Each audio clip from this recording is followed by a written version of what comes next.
It's episode 214 of the Author Stories podcast. I'm your host, Hank Garner. Find all of the archives of the show over at hankgarner.com, and when you're there, please click on the link in the right-hand sidebar and subscribe to the show. I'd like to tell you about some sponsors today. Russell Blake and his book, Day After Never, Blood Honor, the first book in the post-collapse series that Hugh Howey called the best post-apocalyptic series I've read in ages. When the world ends, I hope this book survives. Can't wait for the sequel. Well, you don't have to wait because you can get into the series now and read all 6 books. There's a link to it in the show notes. Also, Pico's House. Hey, authors, are you looking to take your book to the next level? Talk to my friend Crystal Pico Watanabe from Pico's House. She offers developmental editing, line editing, beta reading, and proofreading. She'll soon be launching a book interior design service, print formatting and things like that. But you can inquire about it now. She's edited over 70 novels and novellas and 130 short stories. And she comes recommended by best-selling authors such as Hugh Howey and Samuel Peralta.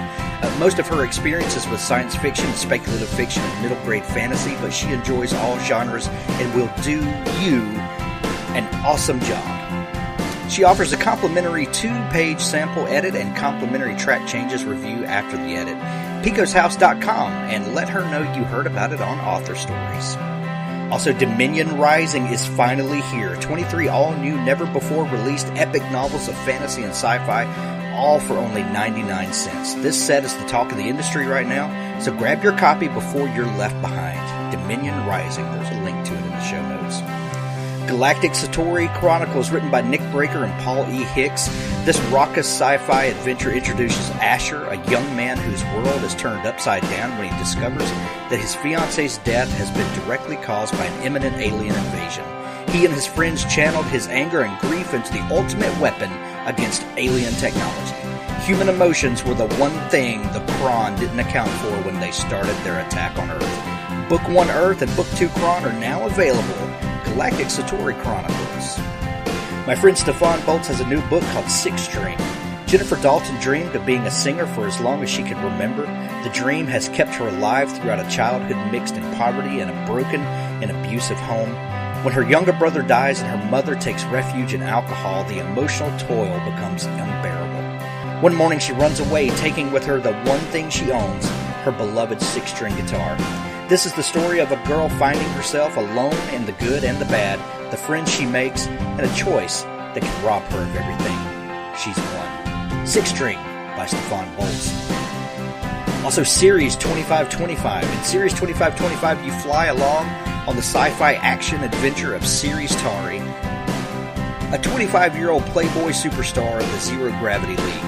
He's desperately searching for his mother, long held captive among the galaxy's 500 worlds. When he too is kidnapped by a pirate fleet, forced to duel to the death to save a slave with powerful secret abilities, he determines to fight his way up the pirate ranks.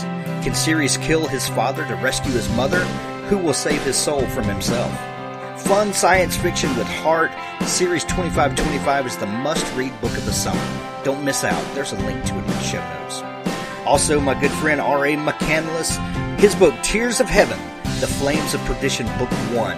A child of angels and humans, Dell is a sarcastic, fast-talking, dangerous, and unpredictable demon hunter.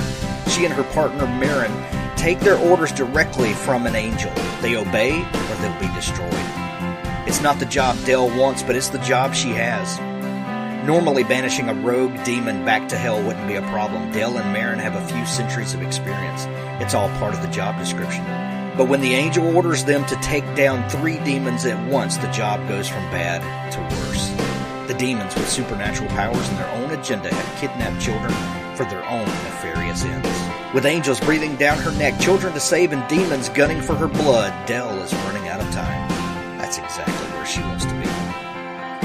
I cannot recommend this book enough. This is urban fantasy at its very best. Tears of Heaven, The Flames of Perdition, Book 1 by R.A. McCandless. Are you looking forward to The Defenders on Netflix? I know I am.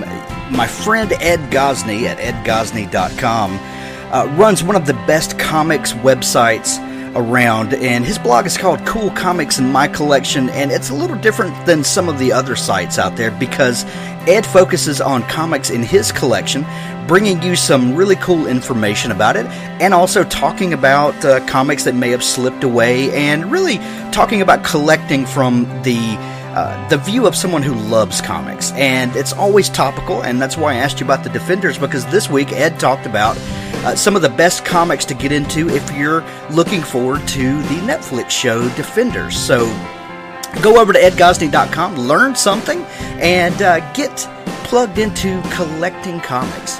edgosney.com. While you're there, why don't you pick up one of Ed's books? He's one of the best writers I know. And if you're into audiobooks, a couple of his novels are available on audio right now. I promise you will not be let down by anything he's got there. Cool Comics, My Collection, edgosney.com. Successful indie authors are aware that they need a stunning cover in order to catch readers' attention and a well-edited manuscript in order to keep them turning the pages. But a well-formatted book is also an essential part of the equation. Kevin Summers, one of the premier book formatters to the indie world, is now accepting a limited number of clients for artisanal book formatting. Kevin has done a couple of my books, and his work is simply astounding. He's the very best in the business. Visit literaryoutlaw.com to get more information, and listeners to Author Stories will receive a $25 discount if they mention that they heard it on the show. literaryoutlaw.com. Kevin Summers, artisanal book formatting. Go look him up. Stay tuned after the show for an audiobook clip from Richard Gleaves' Jason Crane series, and thank you to all the sponsors for making the show possible.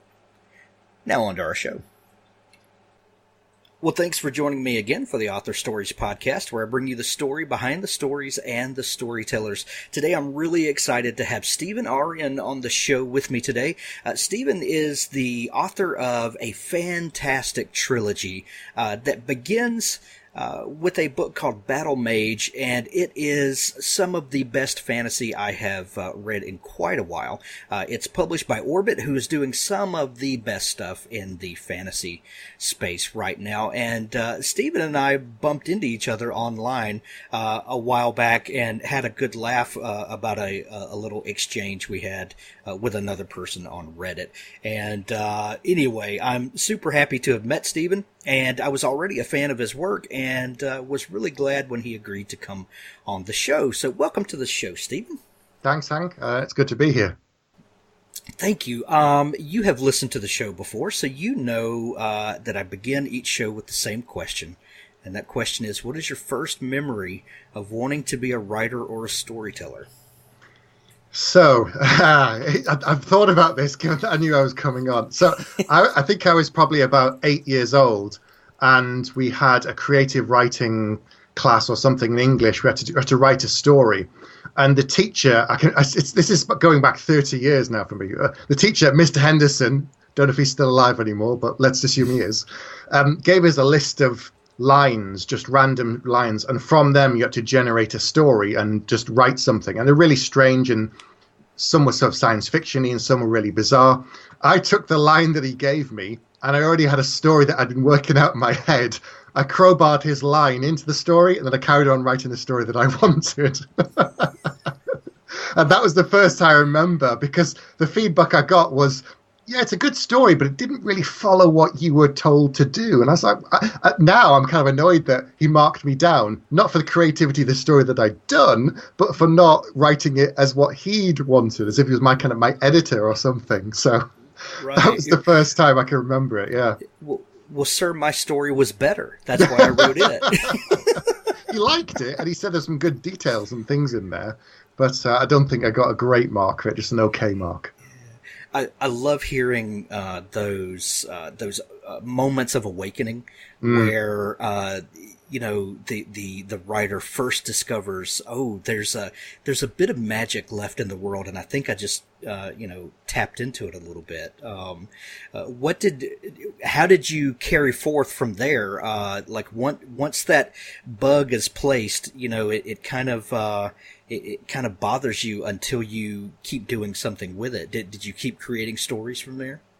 Yes, I wasn't one of these people that always carried around a notebook and was always scribbling, but I was always thinking about stories, and I was reading fantasy from a very, very early age. So it was my go-to text. I think I started with The Hobbit, and then I read like David Eddings, Terry Brooks, and moved on to things like David Gemmell. And by the time I got to high school, I was writing stories just for myself. And when I left high school, just before I left high school, so we have things called A levels that you do before your university, and I did an English language one. And one of the things you had to do there was a creative piece of writing. So I wrote the first chapter of a fantasy novel for that thing, and then I got a quite good mark. And after I'd finished high school, I thought, I kind of want to know where the rest of the story goes. So I wrote the rest of the novel following on from that. Wow. That's really crazy. When you're 19, yeah. yeah. That's, a lot of younger people, think that they want to write fantasy, and they have these, maybe and I'm speaking to myself here, so I can say that it was delusions of grandeur because I believed I had one of those epic fantasy books in me as well.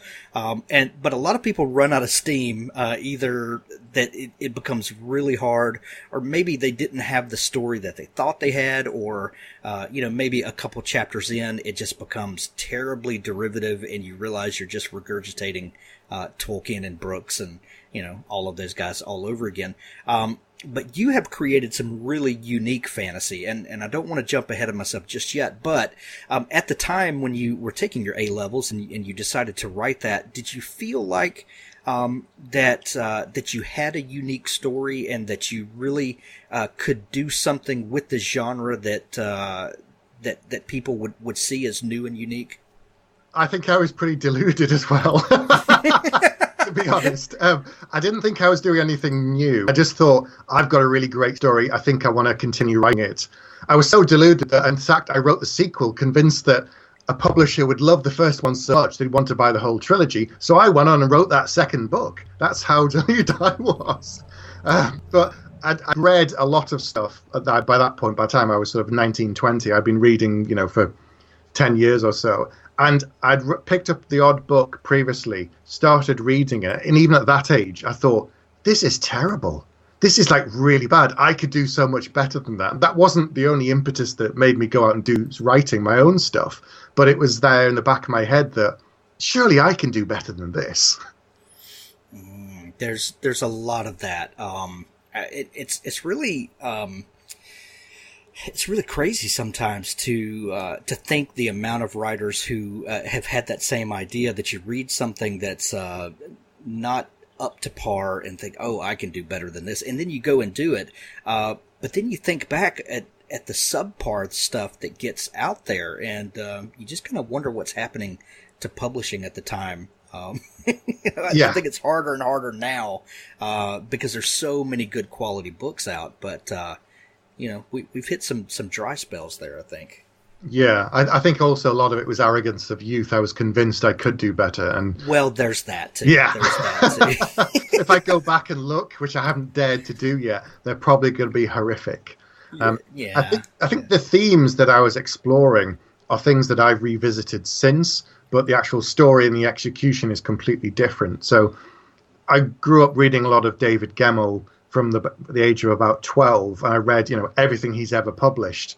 And so long before people invented the term grimdark, he was creating these characters that were very layered and very grey. They were neither hero nor villain. They were just a person in a difficult situation trying to make the best of it. And so I wanted to try and bring some of that in, I thought.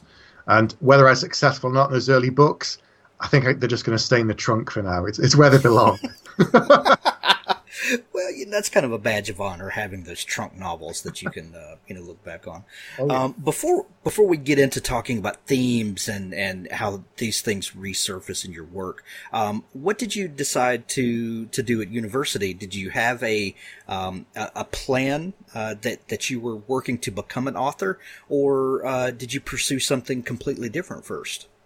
When I was about 12, I think I told my dad that I was going to be a writer. And his response was, well, yeah, that's nice, but you've got to get a day job too. I was like, oh, okay. And then a few years later, I think I said the same thing again. And he said, well, okay, but you still need to study something because you still got to progress. And I said, oh, right. Yeah. So I did business studies and computing at university, which has no creative writing in it at all. I didn't do any formal writing courses at all, and I still haven't. So I was pursuing a career in business, essentially, after university, but writing evenings and weekends. And that's just how it was for me and for, thousands of other people out there who just keep trying and want to get published one day. Right. Do you think that there is, because that's a very similar story to a lot of people that, you pursue something and it seems to have no bearing whatsoever on your creative side. Yet I wonder if those two things that are kind of diametrically opposed, if they don't feed each other, if because you get to switch gears and do something analytical during the day, if that might allow your brain to kind of process the creative stuff in the background. And maybe if we were doing creative stuff 24/7, maybe we wouldn't be as creative. I don't know, maybe that's a little esoteric, but what do you think about that? I think that's right. I think that because for years I was using a totally different part of my brain, very analytical, very organized, very structured, and I'm not thinking about writing or stories or characters or anything. Occasionally I might get an idea during the day and I'll scribble it down and leave it for later. I used to have Post-it notes stuck on the inside of a notebook that I take home and then write things out. But most of the time I was just focusing on what I was doing. And equally, I think you process things you're asleep. Sometimes if I'm struggling with a part of a story, I'll focus thinking about it just before I go to sleep. And in the morning, my brain's usually worked it out in the background. It's like a computer decompiling overnight. Your brain is ticking along. But equally, if you keep hammering it during the day, eventually, creatively, it will run out of steam. And I've found that myself more recently. I think so too. That you've got to rest and then feed it, and then rest, and I think that's what keeps the creativity going for sure. Are you still working a day job now? So I work part-time and I write part-time. So I have to. It's good to have that balance in a way, I think. There's certain times that I'm completely dedicated to the day job, and there again, I'm not thinking about the writing. And I think that actually helps. Yeah, I do too. And you mentioned earlier that that you were thinking about stories and not necessarily the kid that carried a notebook constantly and was writing, but keeping stories kind of ruminating in your mind. Are you still do you still do that? I find myself doing that. I feel like I'm writing all the time. But I'm kind of processing stories, and then when I work it out in my mind, then I'll sit down at the keyboard and it'll just kind of all fall out. Yes, sometimes ideas come fully formed, but those are really rare. Most of the time I have bits and pieces of like a jigsaw in my head that I can see moving around, and sometimes they just don't connect for weeks or months or even a couple of years. Last year I had an idea for something, and I'd had half of this idea in my head for about a year, and I had no idea. It was an interesting concept. I thought, yeah, that would be good, but I don't know what with. And I just left it in the back of my head. And then earlier this year in sort of February, March, the other piece came together, it clicked, and suddenly I start scrambling it and writing it down. But yes, I tend to do that in the day. I'm mulling over things if I can, if I've got a moment between doing other things, other daytime job or something like that. Let's talk about Battlemage. The first book that was picked up and published by Orbit. Where did that book come from? And kind of walk us through a little bit of the process of how you wrote it and then got it published.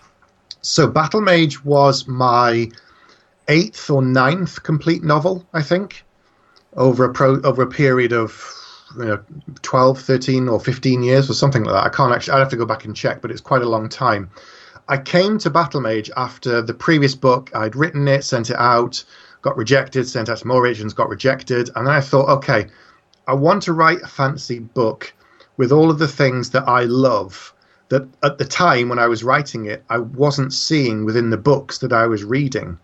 There was this almost fear of the fantastic in fantasy, where you had some books that were labeled as fantasy, but you didn't get anything overt for maybe a couple hundred pages. So it was almost like they were sneaking it in under the door to get a wider audience. And then suddenly, oh yeah, look, and there's a dragon. Wait, what? By that point, the people are engaged, hopefully, and they keep reading.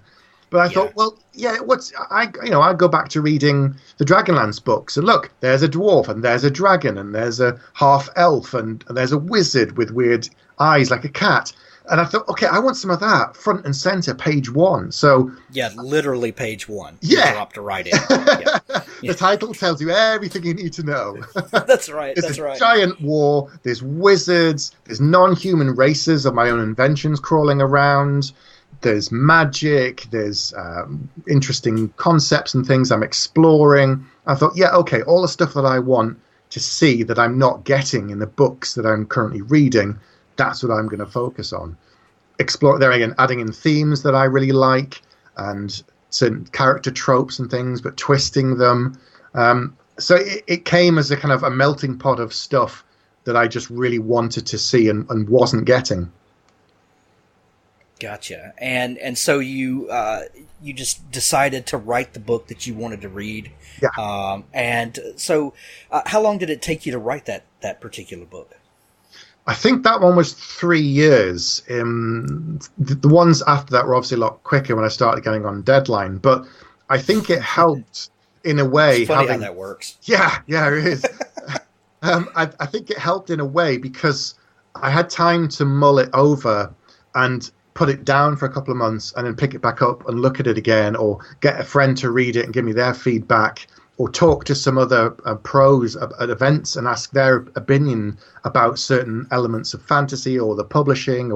So I was constantly talking to people to see if I was completely wide of the mark, because you never want to write for a trend because you'll miss it and there's no point doing it. But equally, I thought, if I put something out with wizards, are there 50 books at the moment with wizards out there, or are there none? Is it not happening? And at the time, there didn't seem to be that many. So I thought, okay, that's an encouraging sign. We joked about writing for deadlines with the subsequent books in the trilogy, and we were talking about this a little bit right before we started recording and talking about your new trilogy that we'll get into in a few minutes. But I wonder if some of the and of course the deadlines and things like that, of course, matter, and getting on a production schedule and all of that plays into it for sure.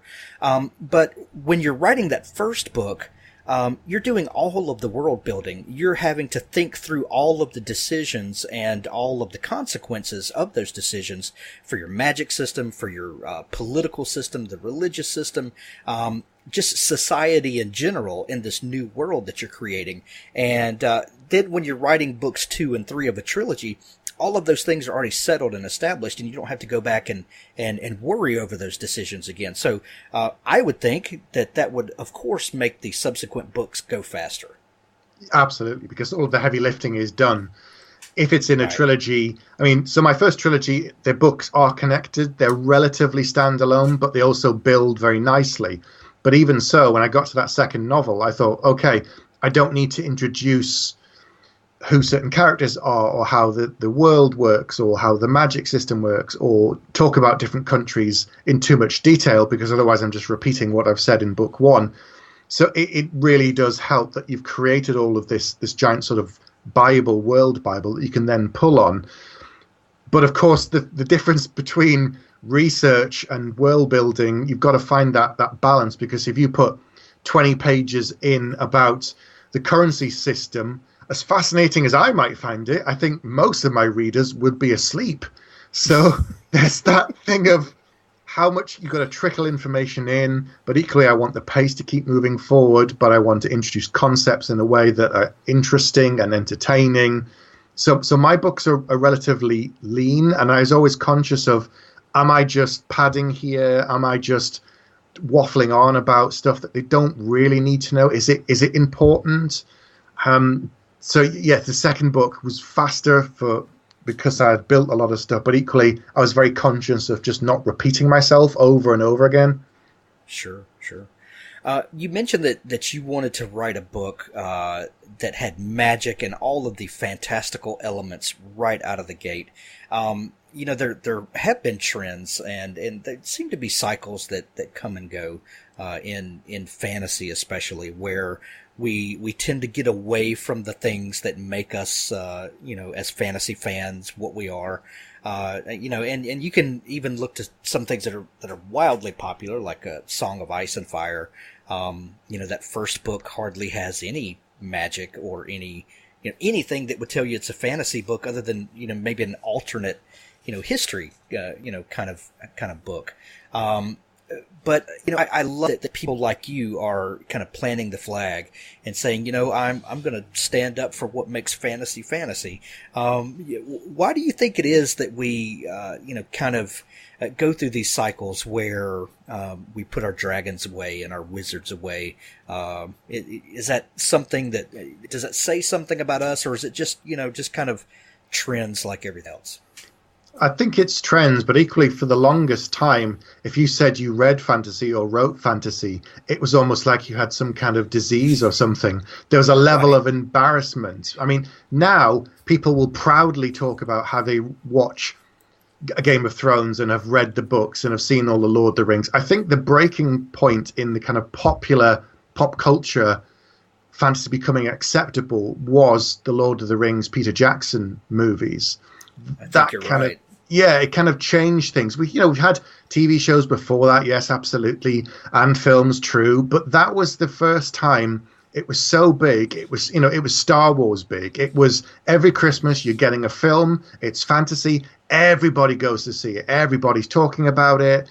We don't have the water coolers anymore or, the chat rooms, but everybody talked about it and suddenly thought, oh, maybe we could look at fantasy. Maybe it's not just silly as some people thought it was. And then Game of Thrones came along that showed that for all of the singing elves and dancing and hobbits with hairy feet that are entertaining and funny, here's something that's as brutal as any crime drama with gangs and warfare and warring factions and politics. And it's a complex system and a complex world, and there's layered characters. And all of the people who might have been put off by Game of Thrones, by Lord of the Rings, by saying, well, it's still very shiny and it's just a bit too glossy and a bit too Hollywood.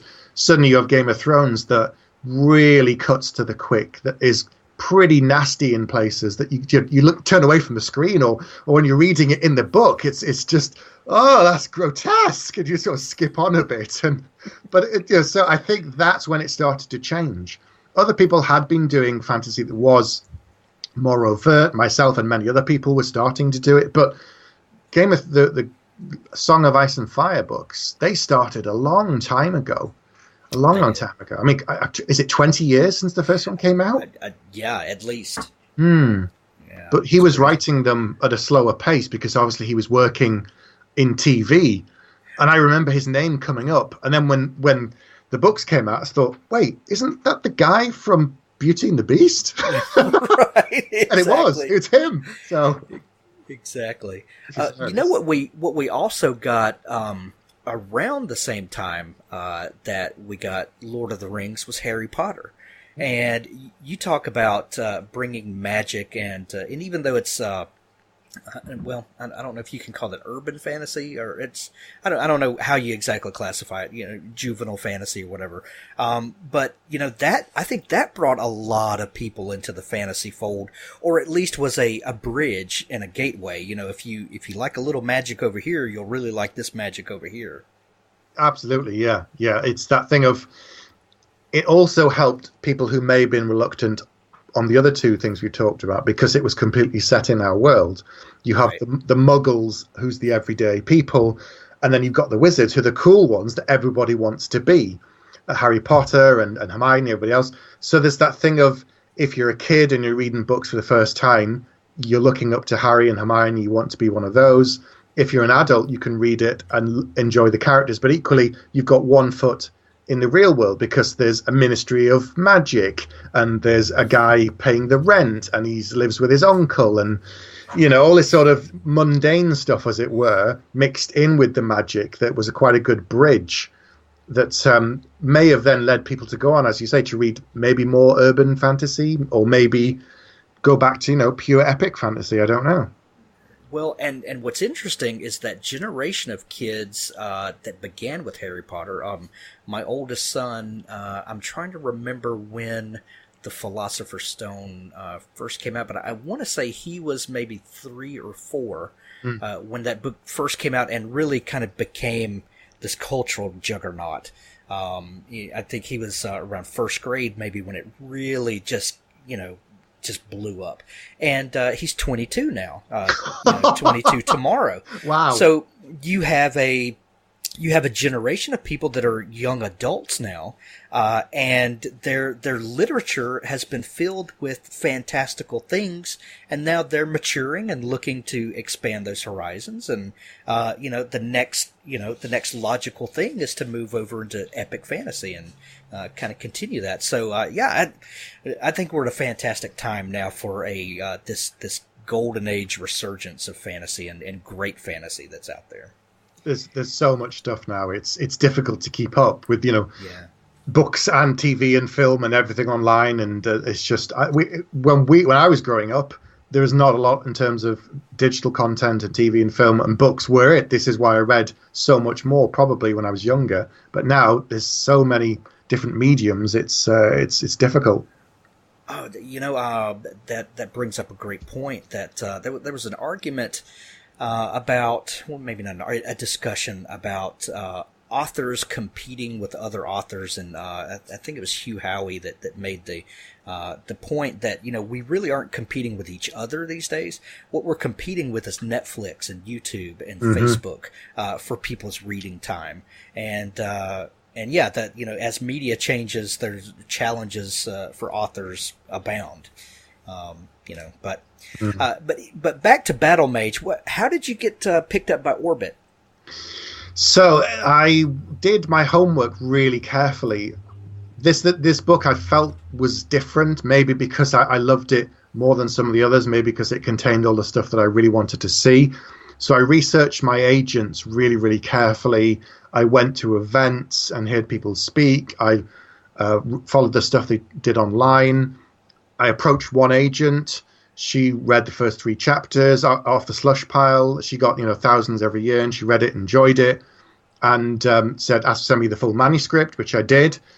And she liked it, and then said, "Can you come to London and we can talk about the book? I'm interested in representing you." So once they'd scraped me off the ceiling, I got on a train and went down to London very excited, met with this agent, we talked, and she agreed to represent me, but she had some suggestions. So I then spent another year working on the book based upon her feedback, doing various revisions. And after a year, she said, "Okay, now I think it's ready."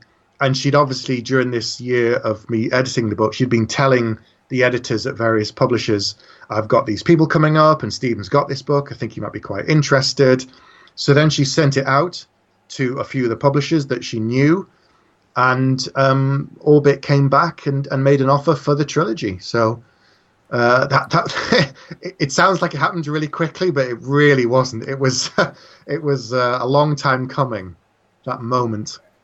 We hear these rare stories where people just have the most amazing luck, and they just kind of write a book, and it just happens to fall in the right people's hands, and all of that. And those stories are wonderful. I love to hear those stories, but they're not very realistic. But what I hear time and time again is that authors that have become successful had a plan, and they first wrote the best book that they could. They wrote a phenomenal book, and then they made sure to get it into the right hands and to do all of their homework on the front end. And that the harder you work, the luckier you get. So I love hearing that, and that you really put the work into getting it where you wanted it, and getting it placed with the right agent and then the right publisher. That's fantastic to hear. Go ahead. I was going to say I chose my agent quite carefully because I'd obviously looked at the other kind of authors that she represented and the types of books. So I was conscious of she had an interest in science fiction and fantasy. I could point at some of the other books and say that's a little bit similar to mine. So I chose very, very carefully in that regard. The publisher she chose based on the material and her recommendations. It was Orbit, but but I definitely did more work on the agent side than perhaps I'd done in the past. Gotcha. Let's talk about themes for just a minute, because that was something that that you talked about earlier. That and authors do this. There are certain things that we're passionate about, and maybe topics and things that just kind of resurface in our writing. What are some things that you do as a writer to talk about subjects and topics that you love and care about, while making them an organic part of the story? Or is it something that you think about at all, or is it just kind of the personality of the writer that just emerges in our writing? I think for me, it's a little bit of both. So with Battlemage, I had the story all planned out and I knew what was happening. And as it went through the editing process and the various drafts, my agent and then my editor pointed out certain things that I was doing and said, this ties in with this and this ties in with this, but this here, I'm not really sure what it's for, what it's doing. If you cut it, you'll tighten the theme. And so somewhere in the back of my brain, I knew what I was doing in terms of the Battlemage, the main theme, but I deviated slightly. The editing kind of narrowed that and gave me that focus, that kind of pinpoint thing.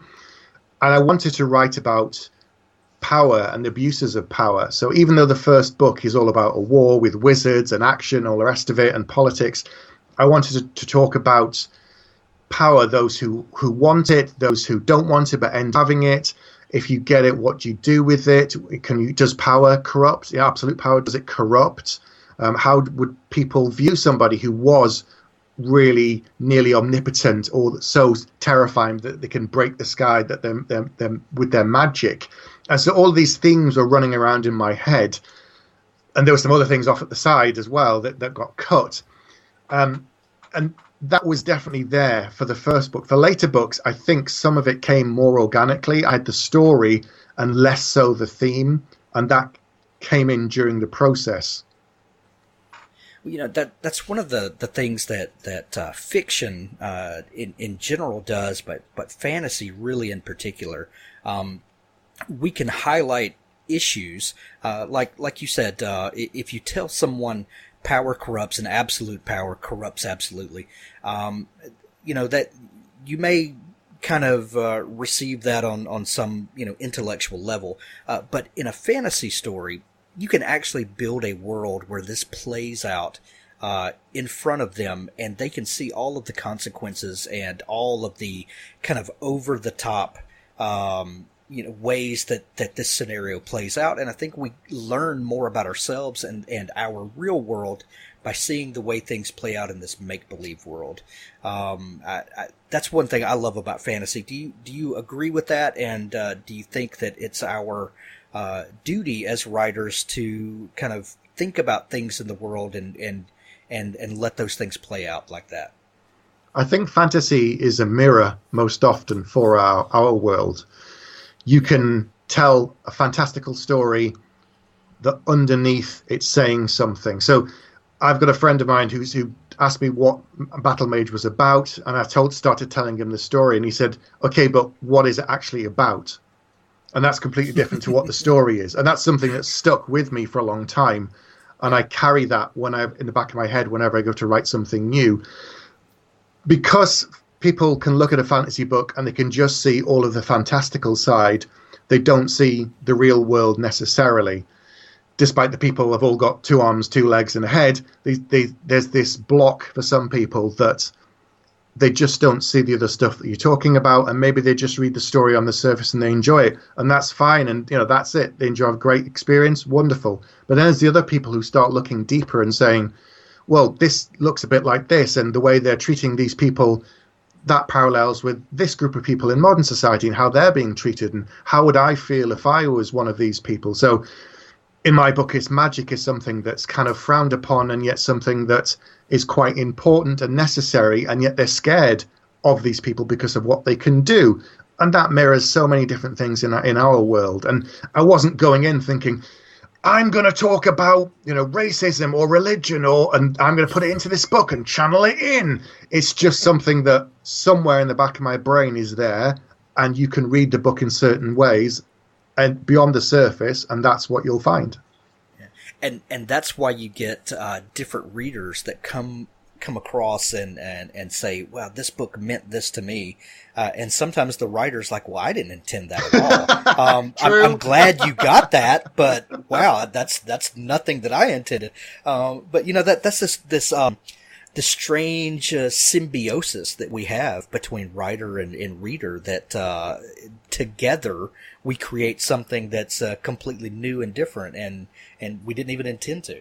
It is fantastical because books and stories are just words on a page, but they all take place when you actually read them in the theatre of your mind. They're playing out there. And so each person's filter is completely different. And when they take the words in and they project them into their brain and they picture it and they read the story, that's how you get these things that sometimes it comes through their lens and they see things that the author didn't necessarily plan, but they've picked up, which is great. So every person's interpretation, to some degree, of any book is slightly different. Yeah, true. You finished that first trilogy, that Battlemage is the first one, the Age of Darkness trilogy. What were your feelings in bringing that story to a close? Relief. I'm sure. It was quite emotional. It was the sort of end of a long journey. That the first big milestone was getting my agent and then getting published. And when that first book came out, it was wonderful and it was amazing. But at the same time that book came out, I was doing the final edits on book 2, and I was writing book 3. So for 2 years, I had this frantic period of working on 3 books to one degree or another at the same time, because we had 6-month release dates. So they came out over the course of, every 6 months. So when I finally handed in the final draft of book 3, and we did all the copy editing and the proofs, and they said, right, that's it, your work is now done, I sort of took a bit of a deep breath and relaxed for a little while, because I'd been running on full steam for a couple of years. But I was absolutely delighted. And to see all 3 of them walk into a random bookshop and see all 3 together at the culmination of so many years of work, I was just so proud of what I've achieved. And to have my books on a shelf in a bookshop, my local bookshop, up next to some amazing authors, and to think that somebody could just walk in, pick up one of mine and go, oh, what's this guy? Let's try this, and walk away and start an adventure. It was the achievement of a life's ambition to get a book in print and have it in a bookshop. Yeah, for sure. But you didn't rest too long, because now you've got another trilogy that you're working on, and I think your new book is Mageborn, which is up for pre-order right now, but it'll be out in just a few weeks. You didn't get to rest very long. How did this new trilogy come about? I started mulling after this. I get bored really, really easily. I have a very sort of low tolerance level for boredom. I can't sit still for too long. So after a couple of months, I'd started brewing some ideas in the back of my head, started talking to my agent. She said, well, start thinking about something else and start planning it. And I thought, okay, I wanted to stick within the same world, but move on in time. So the first trilogy, the events take place, and Mageborn is 10 years. The events are 10 years after the events of Battlemage and sort of the big war. And I thought, okay, so what are the repercussions of those first 3 books? What happens next? How would people be? How would the world have changed? And those were the seeds of the idea that then developed into this second trilogy, which I'm sort of calling my Empire Strikes Back, as it were. It's quite dark, and so the first trilogy was called the Age of Darkness, where magic was waning and it was struggling to survive, and yet it's very, very necessary for various reasons that I won't spoil. In this second trilogy, I thought, okay, we've moved past that. Now people are terrified of magic. They've seen all of the awful things and wonderful things that they can do, but they don't really remember the good. They're more likely to remember the bad. It's like if you watch the news, anytime you turn on your TV and you watch the news, they'll have 9 stories about terrible things, and they'll end on a good news story about a cat being saved from a tree, or some guy lived to be 120 and he got a birthday card from the Queen, or something. But you go, oh, that's nice. But you remember, oh yeah, there was that fire and there was this and there was that. So I thought that, the way our brains work, you've had all these wonderful things and mages have done all this fantastic stuff, but equally, these are people walking around who, with a wave of their hand, can destroy entire buildings, entire towns. They can kill people with a snap of their fingers. Having that kind of power is terrifying. If you are actually walking into a room with someone and you saw them doing something like that, you just turn around and walk away. You wouldn't run in with a sword. I'm going to strike you down. It's like, nope, I'm off. Bye. I didn't see anything. And it's just that level of fear that I started to trickle in. So this second trilogy is called The Age of Dread, because magic is something that is part of the world, and yet people are terrified of it, but it hasn't gone anywhere. It's still there. So the mages that are creeping around, people don't like them. They don't want them there, but they're still necessary for various reasons. And it's what next? That's what I kept thinking. I said, so what next? When you're working on a story that is spanning the time that yours is, and with all of the complexities, are there some practical things that as a writer you can do to keep from getting yourself in a bind or writing yourself into a corner, that allows you to let's say that as a writer you retain the ability to do whatever with your characters, but ensures that the story can continue. Does that make sense at all? You mean, so how I don't sort of write myself into a corner and step on what I've done in the past? Right, and keep thinking about moving the story forward, like so that there was room for this other trilogy to come after that. I guess writing books that are satisfying for the reader, but allowing them to continue. Yeah. So it's definitely a balancing act, because the first thing is I never want to repeat myself. I never want to write the same kind of story that I've done before. And some fantasy books by other authors years ago, it was almost like an episode of Star Trek. You'd have something that would happen, and then the next book later on, there wasn't really any serious progression of the world. And the one after that would be a little bit more progression. But I thought, okay, if this is 10 years on from something, realistically, if this was our world, how would it affect people? How would society change? How would people's view of magic change? So the themes were dramatically different from the first trilogy. There's some repeat characters, but a lot of them are new characters, so I didn't have to worry too much about stepping on what I'd done before. But I was very conscious of the first 3 books, and occasionally I've actually pulled them off the shelf and flicked through to check something. So rather than having a Bible, I now use my own books as reference. I kind of pull them off and go, did that? Oh yeah, it did. Okay, great. And I put it back down and I carry on writing again. So it helps to have them there to hand. Oh, that's fantastic. Stephen, what can when the second trilogy plays out, are you going to go for a trilogy of trilogies? I think eventually, but I was talking to a friend about this the other day. So looking back at when I started writing Battlemage and the years it took to get an agent and then published and all the rest of it, by the time the third book comes out, I think I would have been writing in this world for a decade, I think. And so I need a break. We were talking before about that we're both fans of Jim Butcher's Dresden Files. Sure. 5-10 years ago, as a fan, I was frustrated that, why doesn't he just write another one? Oh, come on, get on with it. Now I have nothing but sympathy for the man. I don't know how he's done 15 books in however many years, and he's got this boulder on his back, this mountain that's 23 books that he's going to write. I don't know how he does it. And the only way he's been able to do it, I think, stop himself going completely insane, is by changing gears and doing something different and then coming back. And I think I'm going to do the same. So I've got something planned for what I want to do next after this second trilogy is complete. It's still epic fantasy, but it's radically different to what I've done before, and it's not set in the same world. So there's the excitement of brand new world building. There's totally new systems, new characters, new religions, new politics. All of that's fantastic and new and refreshing and exciting to do.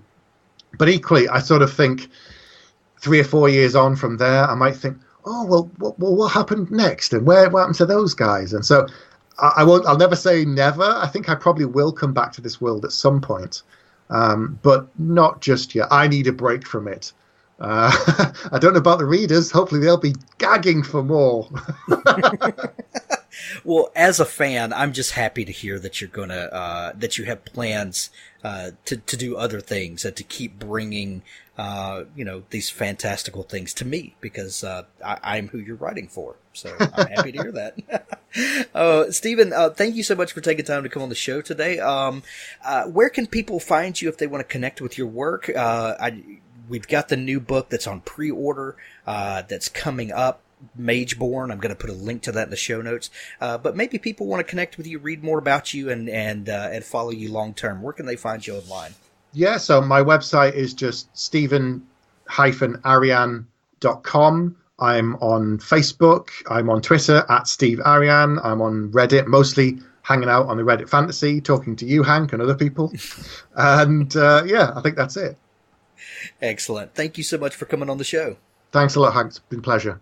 Thanks for listening to the Author Stories podcast. For more great author interviews like this one, go to hankgarner.com and dig through the archives. There's something there I know you'll love. Tune in for new episodes every Tuesday and Friday. Now stay tuned for a special audio clip from Richard Gleaves' The Jason Crane series. How do we know when we are watched? Do the eyes of a predator reflect moonlight, focusing it on our skin? Do we feel 2 little spots of white on our neck and bristle with fear? I knew I was watched, and I could feel its quality. A man's gaze, like yearning eyes in a smoky tavern. I felt drawn to it. I skirted the pond, and beneath a vine-choked bower, I found the horseman's severed head. The braid at the back had snagged on some twig, turning the dead eyes upward. A dragonfly rode his cheek. It fled as I reached for him. I took hold of his braid, like the vine of a pumpkin, and drew him from the water.